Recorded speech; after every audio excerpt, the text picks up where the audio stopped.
Network.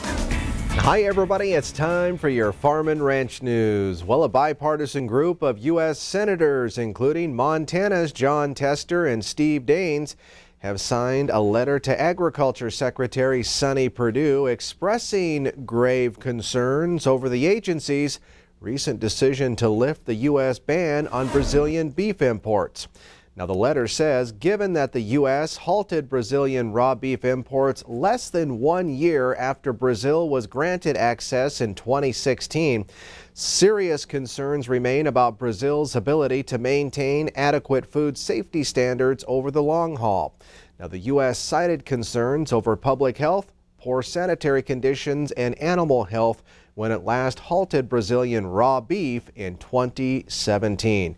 And by the way, Wyoming Senators Mike Enzi and John Barrasso have also signed that letter. In some other news, the Risk Management Agency is reminding producers in Montana and Wyoming and some of our other surrounding states that the final date to purchase or even make changes to crop insurance on spring planted crops is March 15th. Farmers also need to notify their agent if they've planted winter wheat in a county with only spring wheat coverage by March 15th. Now, producers are always encouraged to visit their local crop insurance agent as soon as possible to learn more of the specific details for this year's crop year. Now, crop insurance agents can also help producers determine what policy works best for their operation and, of course, review existing coverage to help ensure the policy meets their needs. You can also find more information by visiting the Risk Management Agency's website. Stay with us. We'll have more ag news right after this. Completed removing more than 1,000 wild horses down in Nevada and Utah. Over 1,700 wild horses were gathered by the BLM. Now, officials say the purpose of the gather was to remove all excess wild horses from areas not designated for or suitable to their long-term management and further prevent degradation of our nation's public lands.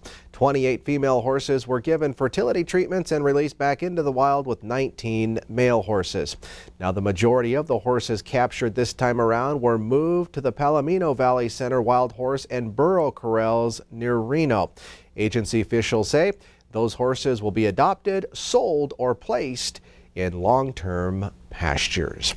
And finally, the Montana Department of Agriculture is pleased to announce that Christy Clark has accepted the Deputy Director position. Christy has served at the Montana Department of Agriculture since 2015, most recently as the Agricultural Sciences Administrator and formerly as the Agricultural Development and Marketing Bureau Chief. Christy has a deep connection to agriculture, and her work across the agency makes her the right person to help lead the Department of Agriculture. That's according to the Montana Department of Agriculture's Director, Ben Thomas. Now, she's a native of Choteau and a fifth-generation rancher, and actually she served 3 terms previously as a state representative in Montana's legislature. Congratulations to our friend Christy Clark. That does it from the Ag Desk. Have a great day.